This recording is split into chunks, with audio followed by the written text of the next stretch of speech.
하나님 말씀은 호세아서 7장 1절부터 7절 말씀까지입니다. 제가 봉독합니다. 내가 이스라엘을 치료하려 할 때 에브라임의 죄와 사마리아의 악이 드러나도다. 저희는 괴사를 행하며 안으로 들어가 도적질하고 밖으로 떼지어 노략질하며 내가 그 여러 악을 기억하였음을 저희가 마음에 생각지 아니하거니와 이제 그 행위가 저희를 애워싸고 내 목전에 있도다. 저희가 그 악으로 왕을 그 거짓말로 방백들을 기쁘게 하도다. 저희는 다 가늠하는 자라 빵 만드는 자에게 달궈진 화독과 같도다. 저가 반죽을 뭉침으로 발교되기까지만 불 일으키기를 그칠 뿐이니라.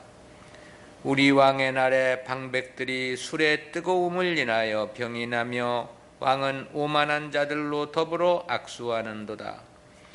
저희는 엎드려 기다릴 때에 그 마음을 화덕같이 예비하니 마치 빵 만드는 자가 밤새도록 자고 아침에 피우는 불에 일어나는 것 같도다.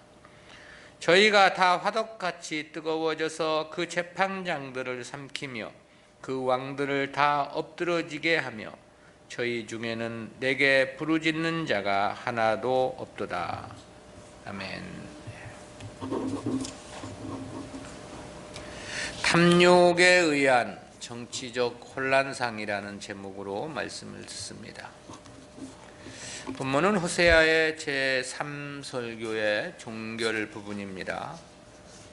여기서는 북이스라엘이 내란의 거듭됨으로 인해 결국 멸망할 수밖에 없는 상황을 보도해주고 있는 말씀인데요.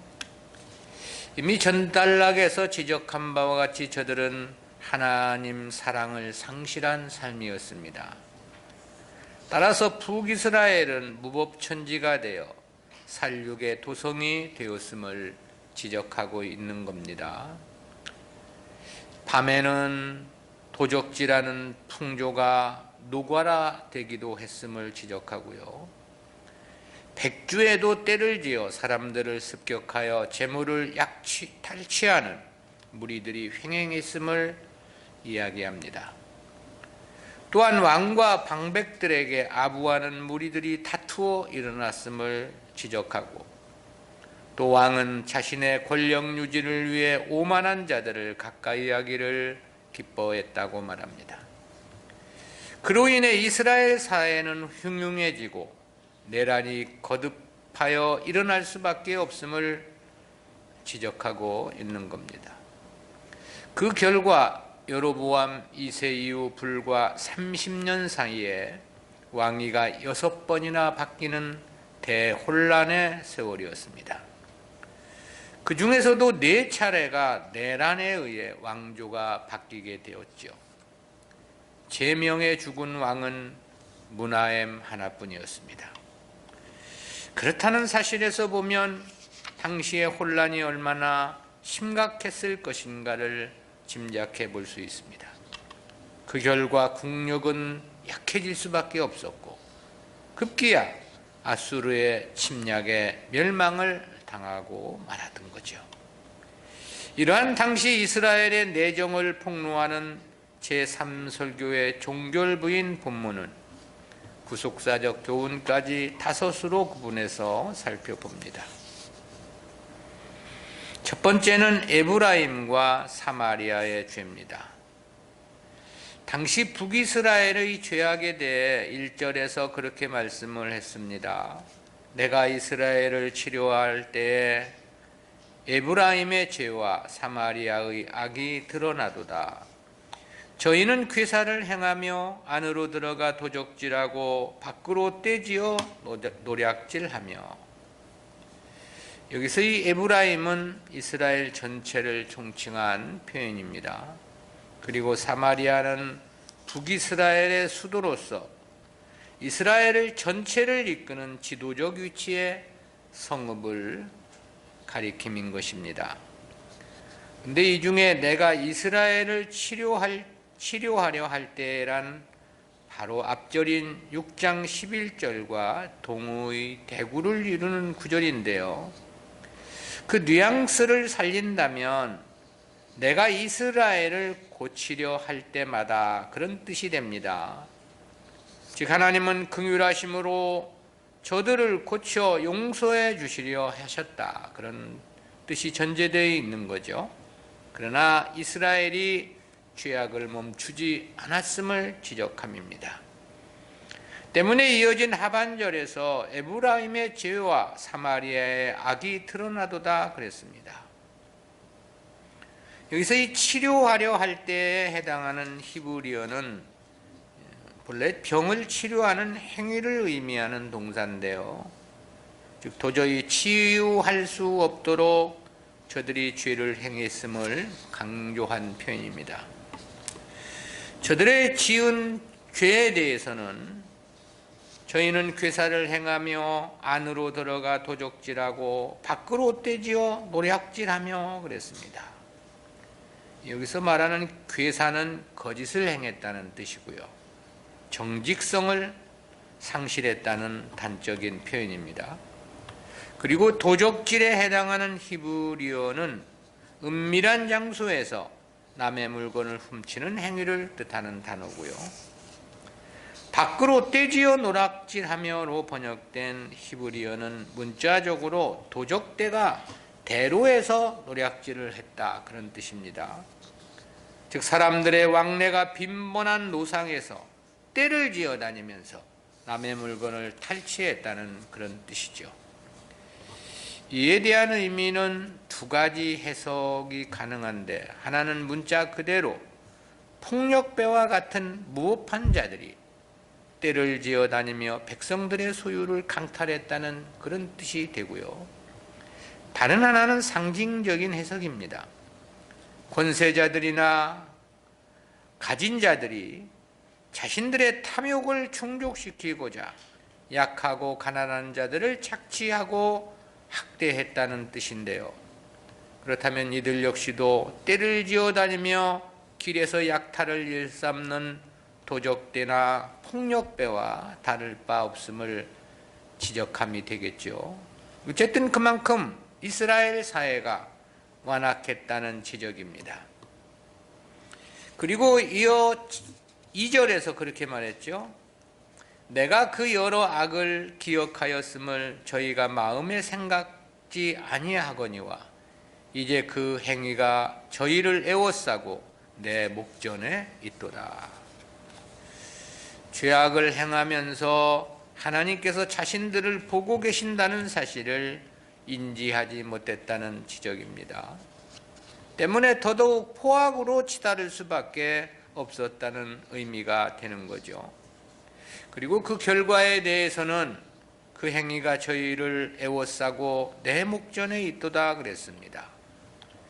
여기서 그들의 행위가 저희를 애워쌌다는 표현은 저들은 온통 죄악에 뒤덮인 삶이었다는 그런 의미가 되죠. 실제 이런 정도라면 저들의 삶에 의나 선이란 이 그림자조차도 없었을 것이란 생각을 갖습니다. 정신과 사상이 오직 세상과 육신의 것에 있으니 거기서는 아무리 발버둥을 친다 하더라도 의는 불가능할 수밖에 없기 때문입니다. 그리고 내 목전에로 번역된 히브리어의 의미는 하나님의 얼굴 정면에, 그런 뜻인데요. 즉 하나님은 저들의 그러한 죄악에 대하여 민감하시며 모든 것을 보고 계시고 알고 계신다는 그런 뜻입니다. 실제 하나님은 모르심이 없죠. 우리는 나를 몰라도 하나님은 우리를 아십니다. 베드로는 주님을 모른다고 3번이나 부인할 것을 스스로는 몰랐죠. 그러나 주님은 아셨습니다. 우리의 신앙의 행위에 심히 헤아리고 조심해야 하는 이유죠. 자기 입장에서 자기를 생각해서는 안 됩니다. 하나님 입장에서 자기를 바라보고 평가할 수 있어야 합니다.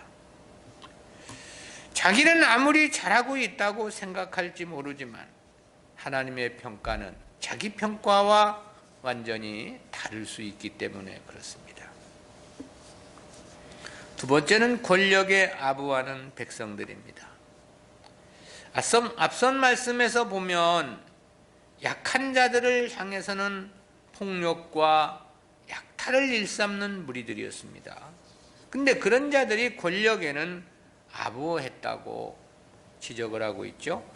3절입니다. 저희가 그 악으로 왕을 그 거짓말로 방백들을 기쁘게 하도다.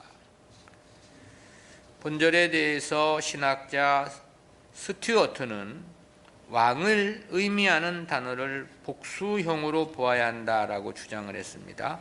따라서 이는 이스라엘의 여러 왕들과 지도자들이 백성들의 악과 거짓말을 기뻐한 것으로 그렇게 이해를 합니다. 그러나 메이스는 여러 왕이 아니라 한 인물을 지칭한 것으로 북이스라엘의 마지막 왕이었던 호세아일 것이라는 견해를 밝혔습니다. 그 호세아는 베가를 암살하고 이스라엘 왕이 된 인물이기도 합니다. 그런가 하면 이 가렛은 본절에서의 저희라는 단어가 이스라엘 사회의 지도층, 즉 왕과 방백들을 가리킨 표현으로 봅니다. 따라서 본절은 백성들이 왕과 귀족들의 방탕에 동참하고 또 그들 앞에서 온갖 아첨을 떨지만 뒤로 가서는 반역을 꾀하는 모습을 묘사한 것이라고 주장을 합니다. 실제 왕과 방백이 의로우면 나라가 이처럼 죄악이 횡행할 수는 없겠죠. 말씀에서 보면 포악한 자들은 자신들이 탈취한 재물로 왕과 방백들에게 뇌물을 주고 아첨을 떨었던 것으로 보입니다. 그러므로 왕과 방백들은 이를 기뻐했던 거죠. 때문에 왕과 방백들의 묵인하에 저들의 죄악은 더욱더 악랄해졌을 것이 분명해 보이죠. 따라서 저들의 멈출지 모르는 당시 죄악상에 대해서 4절에서는 그렇게 비유를 들어 표현을 했습니다. 저희는 다 간음하는 자라 빵 만드는 자에게 달궈진 화덕과 같도다. 저가 반죽을 뭉침으로 발교되기까지만 불 일으키기를 그칠 뿐이니라. 여기서 저희는 다 간음하는 자라고 한 것은 당시 북이스라엘의 모든 죄악에 대한 총체적 표현입니다. 그런데 이를 비유하기를 빵 만드는 자에게 달궈진 화덕 같다고 그랬습니다. 이 죄악에 대한 멈출 수 없는 열정을 뜨겁게 달궈진 화덕으로 비유를 한 겁니다. 여기서 간음하는 자로 번역된 이 히브리어는 문자적으로는 그냥 간음을 나타내는 동사입니다. 단어의 문법이 분사 복수형으로 되어 있어서 그들의 일상 자체가 늘 간음으로 점철되었음을 나타내는 건데요. 그러나 본문에서는 문자적인 의미와 함께 모든 죄를 가리키는 비유적 의미로도 사용이 됐습니다. 화덕은 불을 떼는 아궁이를 말하는 거잖아요. 당시 이스라엘의 화덕은 불에 구운 진흙으로 만들어진 것으로 전해집니다. 그리고 이 화덕은 언제나 평평한 돌 위에 놓여져 있다고 전해지고요. 밤에는 땔감을 화덕에 잔뜩 집어넣고 불을 피운 후에 그것을 끄지 않았다고 합니다. 그러면 밤에 한기를 가시게 하는 난로의 기능을 했던 거고요. 그리고 아침에는 그 화덕 속에 숯불이 꺼지지 않고 불씨가 남아 있다는 거죠. 때문에 아침에는 다시 불씨를 살려 화덕을 달구고 그래서 빵을 만들어 먹을 수 있었던 것입니다. 본절 하반절에서 저가 반죽을 뭉침으로 발교되기까지만 불 일으키기를 그칠 뿐이니라 라고 하면 바로 이와 같은 현상을 나타낸 표현입니다. 즉 저들이 화덕 같다는 것은 그들의 마음이 온통 죄악의 열기로 충만해서 그 열기가 꺼지지 않음을 지적한 말씀인 거죠. 아침에 빵을 만들기 위해 밀가루를 반죽하는 그 시점만 불씨가 좀 수그러들었지 언제나 열기는 계속되었다, 그런 뜻입니다. 그리고 적당한 상황만 주어지면 또다시 간음을 어렵지 않게 행할 수 있었다는 지적이기도 합니다. 불씨를 가지고 있었기 때문에 언제라도 쉽게 다시 화덕을 달굴 수 있었기 때문인 거죠. 한번 불이 붙은 화덕의 열기처럼 이스라엘의 죄악이 누그러질 줄 모르고 계속되었음을 이렇게 비유로 표현을 한 겁니다. 세 번째는 권력을 위해 악한 자들을 가까이 대하는 왕에 대한 개탄입니다. 이 앞부분은 권력에 아부하는 악한 자들과 이를 기뻐하는 왕과 방백들에 대한 지적이었습니다. 이어진 5절, 6절은 북이스라엘 사회의 방탕과 음모와 반란과 정치적 혼란상을 지적한 내용입니다. 먼저 5절에서 그렇게 말했죠.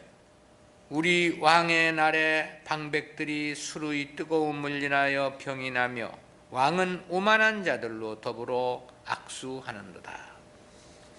여기서 우리 왕의 날에 해당하는 히브리어는 문법이 단수형으로 되어 있어요. 그러나 이것은 어떤 특정한 시대를 의미한 것은 아닙니다. 그보다는 여로보암 2세로부터 그 아들 스가랴와 그리고 그에 이어지는 살룸, 무나엠, 부가이야, 베가, 호세아 등의 여러 시대를 지칭한 것으로 보입니다. 실제 이 시대 이스라엘 왕실은 끊임없는 음모와 반역과 암살과 정권 교체로 몸살을 앓았습니다. 그리고 이어 방백들이 술의 뜨거움을 인하여 병이 나며 그랬는데요. 이 방백들에 해당하는 히브리어 사림이라는 단어는 본래 주권을 소유했거나 나라를 통치하는 행위를 의미하는 어원에서 유래한 단어입니다. 따라서 이는 왕자나 총독이나 장관 등 다양한 의미를 포괄을 하는데요. 본문에서는 왕실의 고급 관료들 또는 각 지방을 관할하는 총독이나 그 관료들을 가리켜 사용이 됐는데요. 당시 관료들은 백성을 다스리는 일에는 관심이 없었던 겁니다. 오직 자신들의 육체적 쾌락을 즐기기 위해 술잔치를 벌리며 세월을 보냈음을 지적한 거죠. 술의 뜨거움이란 원어적 개념은 문자적으로 술의 만취에 열기가 화끈하게 달아오른 상태를 나타냅니다. 술에 취해 얼굴이 붉어지고 화끈거림을 묘사한 표현입니다. 그리고 병이 나며에 해당하는 원어적 개념은 골아떨어지며 또는 불이 붙으며로 번역되기도 하는 단어인데요. 본문에서는 술에 몸이 다 망가지도록 술독에 빠져 살았음을 지적한 말씀입니다. 부정한 뇌물과 술잔치에 제정신을 잃고 병이 들어 몸이 망가질 정도로 방탕한 삶을 살았음을 묘사한 하나의 비유인 거죠. 거기에다 왕은 오만한 자들로 악수하는도다 그랬습니다. 여기서 오만한 자들에 해당하는 원어적 개념은 조롱하는 자들 또는 경멸하는 자들 또는 악한 계획을 세운 사람들이라는 그런 뜻인데요. 이들은 왕과 더불어 잔치하면서 겉으로는 왕에게 온갖 아첨의 말을 하는 자들입니다. 그러나 속으로는 왕에게 반감을 품고 반역의 기회만을 호시탐탐 엿보는 자들이라고 말할 수 있습니다. 때문에 이 시대가 불과 30년 사이에 왕이 6번이나 바뀌는 대혼란을 맞게 됐던 거죠. 그럼에도 왕들은 이런 자들과 악수했다고 그랬습니다. 탐욕에 눈이 가려져 자기 자신을 해하려는 것조차도 간파하지 못했던 거죠. 그리고 그런 자들과 오히려 교제하며 즐겼다고 말하고 있는 것입니다. 그리고 이런 자들에 대해서 6절에서 그렇게 표현됐습니다. 저희는 엎드리어 기다릴 때에 그 마음을 화덕같이 예비하니 마치 빵 만드는 자가 밤새도록 자고 아침에 피우는 불에 일어나는 것 같도다. 간교하고 간사한 자들이 마음을 감추고 왕에게 접근한 사실을 비유한 표현인데요. 여기서 사용된 이 화덕은 탐욕과 악의로 불타는 마음을 상징합니다. 근데 단순히 불타는 악의만을 나타낸 말은 아니고요. 그 속은 악의로 불타지만 겉으로는 불이 잦아들어 있는 것처럼 선하게 보이는 이중성을 암시합니다. 그 마음을 화덕같이 예비한다고 말씀했기 때문입니다. 그러나 실상은 마치 빵 만드는 자가 밤새도록 자고 아침에 피우는 불에 일어나는 것 같다 그랬습니다. 즉 빵 만드는 자의 화덕은 밤에 잘 때는 이제 불씨만을 남겨놓을 정도로 불이 잦아들게 되죠. 그러나 아침에 빵을 만들기 위해서는 그 불씨를 되살려 화덕을 달구게 되죠. 그러니까 본심을 숨긴 채 기다리고 있다가 결정적인 기회가 다가오면 저들의 악행이 아침에 화덕을 달군처럼 그대로 드러나게 된다, 그런 뜻입니다. 결국 악한 자들은 악한 악에게 멸망하게 되어 있다라는 의미이기도 합니다. 때문에 주님은 마태복음 26장 52절에서 검을 가지는 자는 다 검으로 망하느니라고 말씀을 하기도 하셨죠. 당시 이스라엘 사회가 얼마나 거짓되고 간사하며 음흉하고 흉폭했는가를 잘 보여주고 있습니다. 네 번째는 타락한 사회가 맞게 될 결과의 참혹상입니다. 압달락은 왕과 방백들이 탐욕에 취하여 비틀거리는 삶을 보여준 비유였는데요. 이어진 제3설교의 최종 결론인 7절에서는 저들이 맞게 될 결론적 참혹상에 대한 보도입니다. 7절입니다. 저희가 다 화덕같이 뜨거워져서 그 재판장들을 삼키며 그 왕들을 다 엎드러지게 하며 저희 중에는 내게 부르짖는 자가 하나도 없도다. 본문은 오랫동안 저희를 숨긴 채 때를 기다렸던 자들이 드디어 악한 괴계를 표면으로 드러낸 상황에 대한 묘사인데요. 빵을 만드는 자는 이른 아침 화덕에 연료를 더함으로 뜨겁게 달군다고 그랬습니다.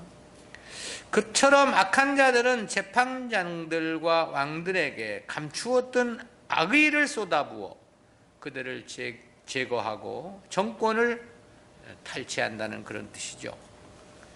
여로보암 아들 이새의 아들 스가랴는 왕위에 오른 지 불과 6개월 만에 살룸에게 모반을 당해 암살을 당하고 맙니다. 근데 그 살룸은 그렇게 왕위를 찬탈했지만 겨우 1개월 만에 므나헴에게 암살을 당하고 말죠. 므나헴은 10년간 통치를 하고 죽으면서 자신의 아들 부가이아에게 왕위를 물려줬습니다. 그러나 부가이아는 왕위에 오른 지 겨우 2년 만에 베가에게 암살을 당하고 말았죠. 베가는 부가이아를 암살하고 왕위에 올라 20년이라는 비교적 긴 시간 왕위를 지켜나가는 듯 싶었습니다. 그러나 저 역시 북이스라엘의 마지막 왕이었던 호세아에게 암살을 당하고 왕위를 빼앗기게 되죠. 그리고 호세아는 통치 9년 만에 결국 아수르에 의해 멸망을 당하고 말았습니다. 이러한 반란과 암살, 왕위가 뒤바뀌는 사이에 당한 이 참혹함은 왕만 당한 것은 아니죠. 왕의 밑에서 함께 이를 도모했던 수많은 방백 관료들도 하나같이 다 척사를 당할 수밖에 없었습니다. 그리고 그것은 역시 그들만이 아니었습니다. 그들의 가족들까지도 그 참혹함을 피할 수는 없었습니다. 그리고 이러한 과정에서 이스라엘이 겪어야만 했던 정치, 사회, 윤리, 신앙적 혼란은 말로 형용할 수 없을 정도로 극심했을 것입니다. 이러한 역사에 대해서 저희가 다 화덕같이 뜨거워져서 그 재판장들을 삼기며 그 왕들을 다 엎드러지게 하며라고 그렇게 응축해서 표현을 한 겁니다.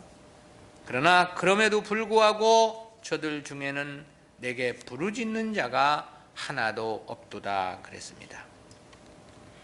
여기서 이 부르짖는으로 번역된 히브리어 카라라는 단어는 다양한 의미로 번역이 되는데요. 그렇지만 본래의 의미는 이름을 부르다 그런 뜻입니다. 구약에서 여호와의 이름을 부른다는 것은 하나님을 예배한다는 통상적인 표현입니다. 따라서 이는 반역을 당하여 암살을 당할 때도 구해달라고 부르짖지 않았다는 그런 뜻 아닙니다. 이는 그렇게 악행이 자행됨에도 불구하고 누구도 하나님께 돌이키려는 신앙적 자세를 견지하지 않았다는 그런 뜻이 됩니다.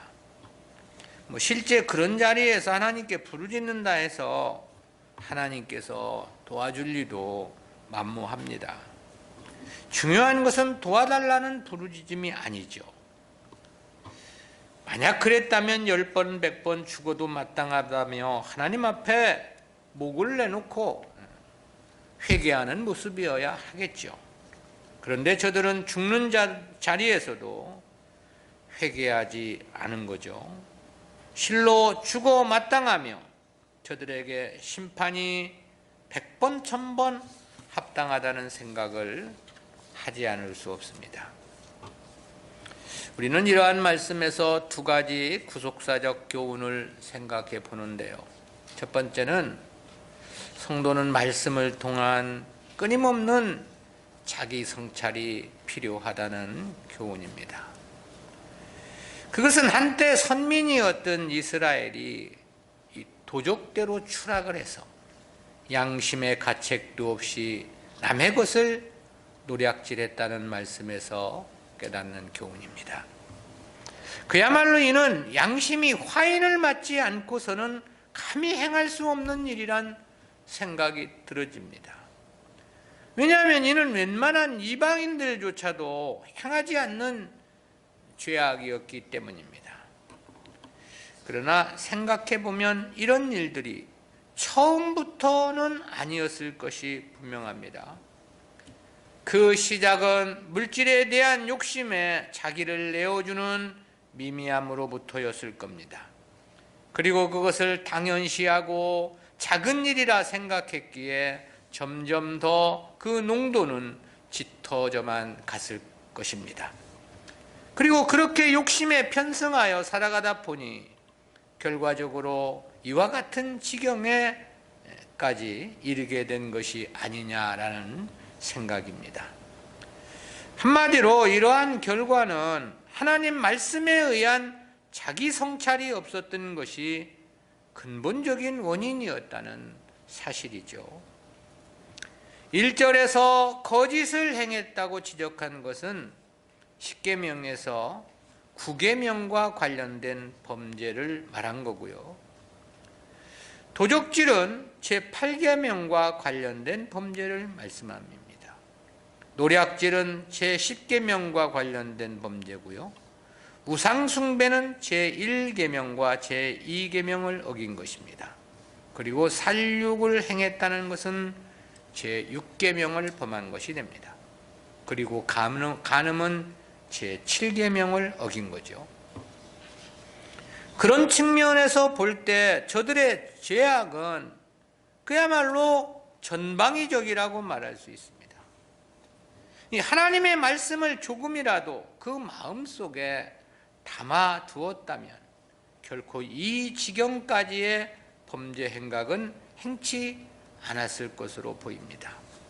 즉 말씀에 대한 관심과 자기 성찰이 없었기 때문이었다라는 거죠. 그것은 어느 시대나 마찬가지입니다. 하나님의 말씀에 관심을 집중하는 사람들은 절대 이와 같은 범죄까지는 이를 수 없습니다. 그 안에 성령이 역사가 함께 하시기 때문에 그렇죠. 말씀보다 세상 것에 마음을 빼앗기게 되면 이 경중의 차이일 뿐이지 누구나 이와 같은 마음으로의 추락은 정해진 수순과도 같은 것입니다. 한국의 이 정치인들 보면 모두가 다 개혁을 한다고 하며 적폐를 청산한다고 하지 않습니까? 그러나 돌고 돌면 그것이 다른 사람을 말하는 게 아니에요. 그게 곧 자기 자신들의 모습이에요.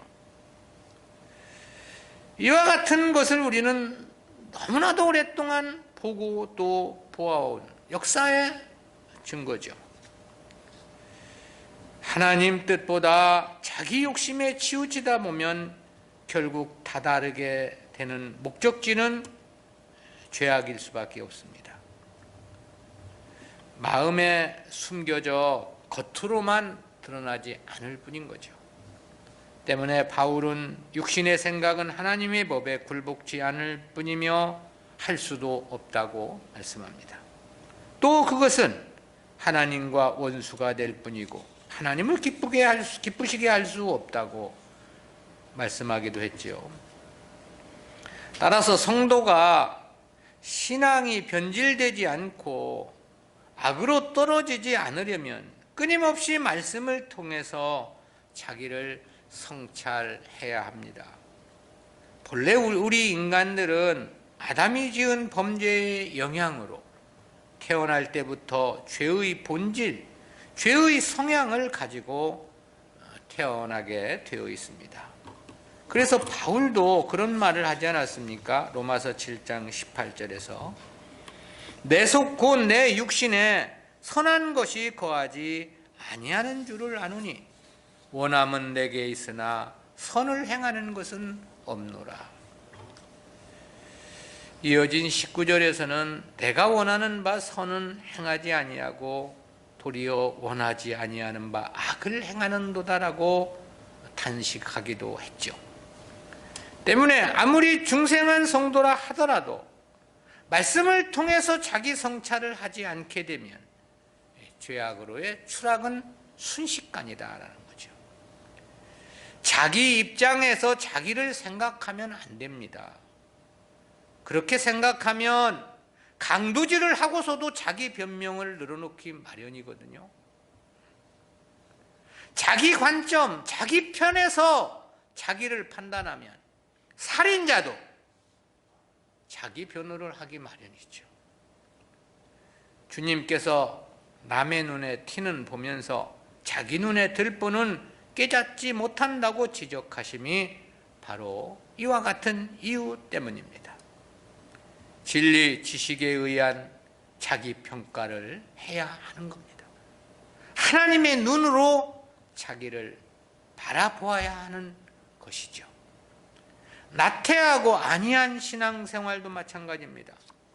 오직 말씀에 따라 생각하고 말씀에 따라 판단하고 그래야만 정확히 자기라는 자기 실상을 파악할 수 있고 정의로운 판단이 가능하기 때문에 그렇습니다. 두 번째는 평소에 진정성 있는 신앙생활의 중요성에 대한 교훈입니다. 그것은 7절에서 내게 부르짖는 자가 하나도 없도다라고 하신 말씀에 함축된 교훈입니다.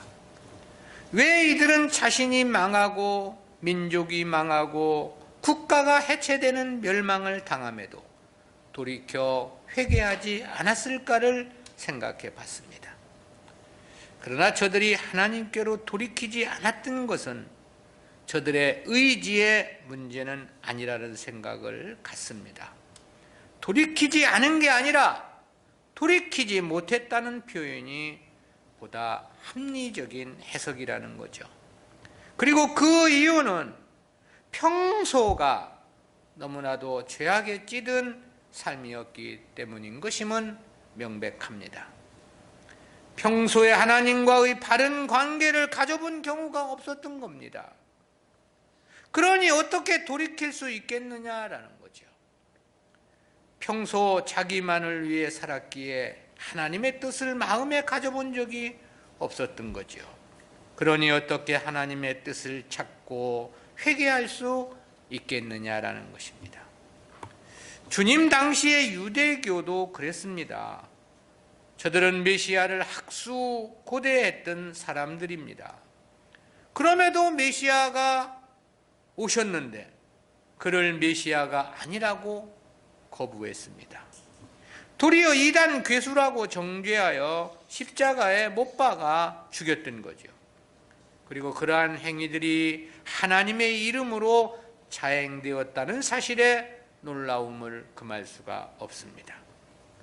저들은 실제 자신들이 행했던 그런 일들을 잘못이라 인식하지 못했던 겁니다.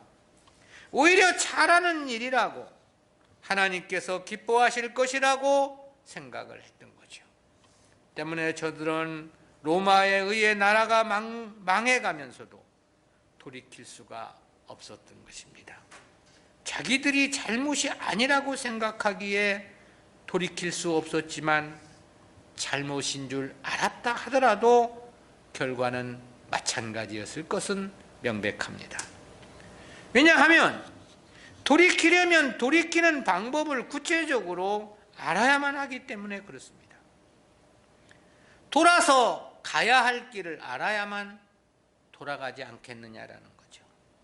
그런데 평소에 저들의 가슴에 하나님의 말씀이 없었습니다. 참된 진리에 대한 깨달음이 없었던 것이죠. 늘 자기 편에서만 자기를 바라보았던 거고 자기 관점에서만 자기를 판단했던 거죠. 그러니 돌아갈 길목이 완전히 차단된 거죠.